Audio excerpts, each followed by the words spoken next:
Alright, so in this video we're going to have a quick chat about the most scientifically researched and historically revered herb of all time. And that is, of course, reishi mushroom. And that is the herb that I have in my hand right here. And this is actually a wild specimen that I found myself a couple of years ago. And then as such, I dehydrated and dried it out, and now it's really hard and will be preserved for probably forever. You can see on top the kind of brown spore powder, and that just indicates that this was actually a mature specimen that I found. So what we're going to go over in this video is really what I consider to be the top characteristics that make this herb so revered and so respected, and really share with you some of the data or case studies or feedback that I've gotten from people about this, and some of my own personal experience for taking and consuming this herb. And that is something that I've been doing personally regularly for the last 7 or 8 years. So this was the first herb that I started with, and the herb that I've taken the most, the herb that I've stuck with for the longest, and probably will stick with for the longest. So reishi and wild ginseng for me are probably my top 2 herbs that I'll likely take for the rest of my life. So as I mentioned, the most well-researched herb of all time is reishi mushroom. You punch around on PubMed, you punch around on any scholarly website or journal, you'll see thousands and thousands and thousands of studies on reishi mushroom. And really, these are just the ones that have been translated into English, because there's literally others and literally tons of them that have not been translated into English. Because believe it or not, there are many countries that actually enjoy researching these kinds of products and openly and enthusiastically do research on these kinds of things. Imagine that.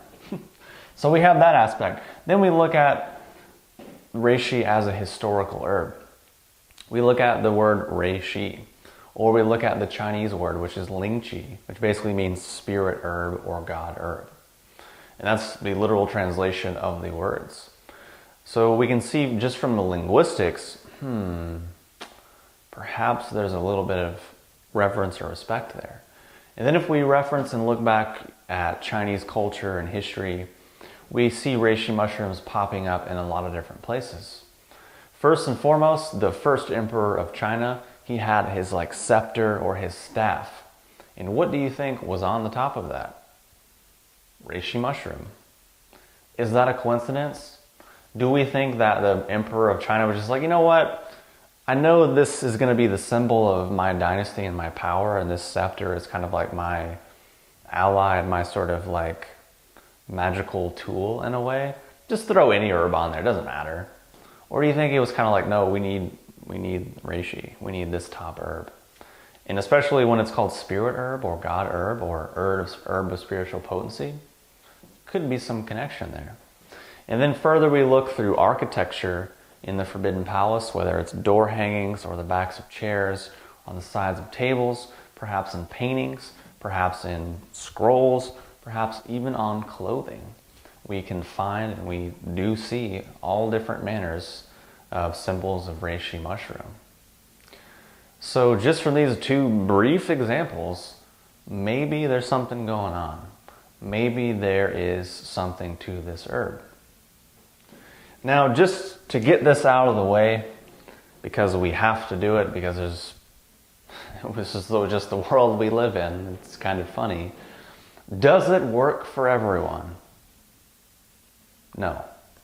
Does anything work for everyone? No. Has reishi worked for a lot of people? From what I've seen, from the hundreds and thousands of people that have said to me positive things, definitely. Have I seen it not work for people also? Yes, most definitely. So that is just something to consider when taking any natural substance, eating any kind of food, or doing any kind of exercise, or really living your life in any kind of way.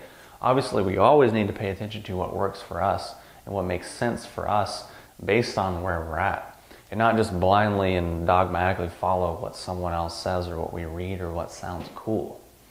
So does it work for everyone? Definitely not. Does it work for a lot of people? Perhaps. Has it been really scientifically researched? Yes. Has it been massively historically revered? Yes. So why has it been researched, and why has it been so historically revered? Well, primarily most of the scientific research focuses on kind of the immunomodulatory benefits of the herb, meaning how the mushroom and its chemicals and the beta-glucans and polysaccharides are able to modulate immune functions. Not be an immunostimulant, not be an immunodepressant, but really be an immunomodulator or balancer. That is really one of the primary things. Second would be its ability, quote, ability, to modulate stress levels and work on the axis between the hypothalamus, the pituitary, and the adrenals, which we can call our stress feedback loop. So those are really primarily the main aspects and focuses of the scientific research. And when we look at the historical reverence, then we start to look at more of the Shen aspects.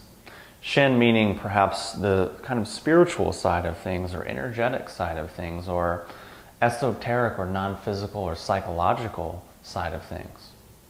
Reishi often can really profoundly influence these levels of consciousness, these levels of understanding.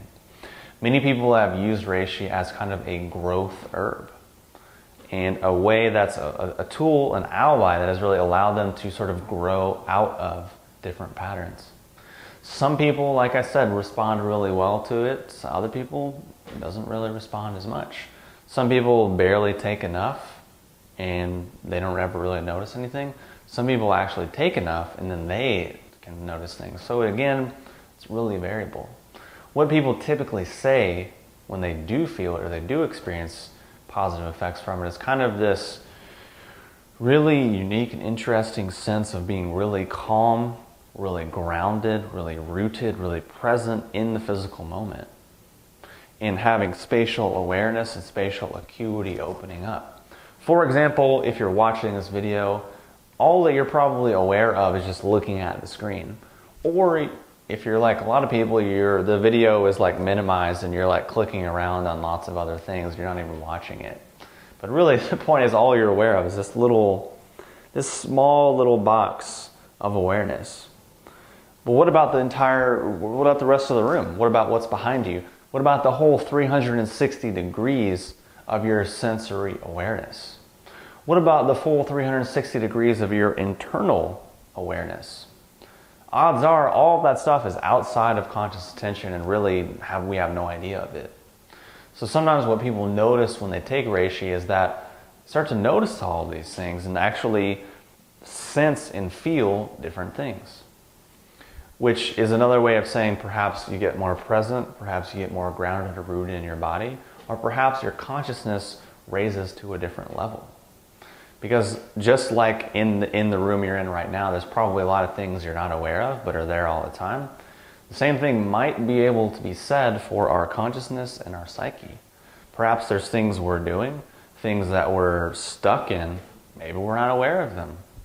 But maybe we have a state of consciousness that allows us to say, oh, now I see that thing.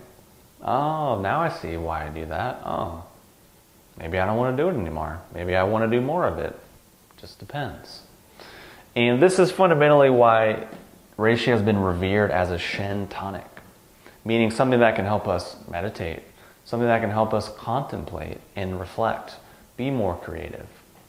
And if we look at traditions of Taoism and Taoist alchemy and Taoist spiritual development, Reishi has pretty much always been at the top of that list. Because there's really no other herb that can help us develop in that kind of way. So if we're a person who has a meditative path or has any inkling or inclination towards that, it might be something to look at, something to consider. And I just say that from my own personal experience because I've had my meditation practice, my psychology just completely upgraded as a result of taking this herb. And I've received hundreds and hundreds and hundreds of emails from people basically saying the same thing. I mean, literally essays of people saying kind of the same thing. So this is a really interesting thing to look at and question, well, most scientifically researched, been basically worshipped and revered for thousands of years by many different cultures. Maybe there's something going on, maybe there's something to it. All I can really say is it's personally my favorite herb, and something that I take on a regular basis and have taken on a regular basis for about 8 years now, and something that really has transformed my life in a lot of different levels, and still to this day continues to do that. Still to this day, I'll take it and then notice, oh, okay, now I'm a bit more aware of things that I really maybe wasn't aware of before. As a result, just kind of calm down, just kind of relax, let go of tension, let go of trying to hang on and control everything, and just being able to go with the flow a little bit more. And I think in a modern sense, a lot of our stress and our tension and our anxieties that we all experience from time to time are often as a result of resisting life, or trying to control life, trying to force our agenda on things, or worrying about what will happen or won't happen, and how it will happen, and when it will happen, and what people will think, and what people will say, what it will mean for us now, what it will mean for us in the future. I could just go on with examples, but you can see what I'm saying. You can see how all of these trains of thoughts and these points of views can really wreak havoc on our mental and emotional health, and as such really deplete our physical health. So perhaps you can see the benefit of something that might be able to come in and perhaps just maybe calm that down a little bit, whether that is yoga and meditation and breathing, or qigong or tai chi, or walking in the woods, or doing those things while taking something like reishi mushroom. It can really allow us to just upgrade our experience and perhaps get to a place to where we can just let that stuff go and just actually be a human being again instead of always having to be a human doing all the time. So for me, I feel like reishi has been used for thousands of years and is probably going to be used for another few thousand years, because as I can see it, our level of stress just seems to be going up, seems to be rising. So as such, we need tools, we need resources to be able to adapt, which is why reishi has been also classified as an adaptogen, something that allows us to adapt to the stresses of life much more easily and effectively. If you want to learn more about that, just look and read the book called Adaptogens. Really goes into all this information quite well, really explains it. So really what I wanted to do in this video is just have a quick chat about some of the highlights and top points of reishi mushroom and what makes it so powerful, both in the present, in the past, and in the future. And really as a product, it has been the number one thing that I've sold the absolute most of over the last probably 6 years from being in this industry or in this niche or whatever. Either way, it's just an absolute passion and obsession for mine, which is why I could stand up here for 8 hours and talk about this herb, which I've actually done, because I have an 8-hour audio course just on reishi mushroom that just barely scratches the surface. But anyways, that is a different conversation. What I wanted to do now to end the video is basically answer a couple more questions. Reiterate, will it work for everyone? Obviously not. Obviously nothing I said in this video is in any way, shape, or form a medical claim or recommendation, because why would I do something like that? This is just a YouTube video. That's obviously all up to you to make your own decisions. And where to get it, because people, I can't tell you how many questions, how many times people say this. There will be a link below the video. I'll say that now, and there'll be 10 comments saying, "We're gonna get it. Where's the best?" Just check the link below the video. Check the website below the video. That's 4 times. Anyways, the major point is, from now until February 11th, I'm doing a special sale to celebrate the whole fun thing about reishi, just because, well, why? Just because over the last couple of weeks I just kind of fell in love with it again, really immersed myself in the research, immersed myself in the whole culture again, and it just really makes me excited because it just reminds me of like my very first experiences for taking herbs and just how much I really liked reishi mushroom. So you'll see a coupon code below the video as well, but the coupon code is reishi. So if you go to HyperionHerbs.com, link below the video, and you can get 15% off your whole entire order from now until February the 11th, which is like 5 days. So just something cool. If you want to get some herbs, you can save some money. If not, either way, thanks for watching the video. Hopefully you got some information out of it and some value. If you're already taking reishi mushroom, hopefully this maybe deepened your understanding a little bit or rekindled your appreciation of it. If you haven't taken it, maybe it planted a seed, maybe it didn't, whatever. Either way, it's my favorite herb of all time. Tons of other people love it as well. So that's why I wanted to make this video, and that's why it was a lot of fun. So thanks for watching this video, and I will talk to you soon.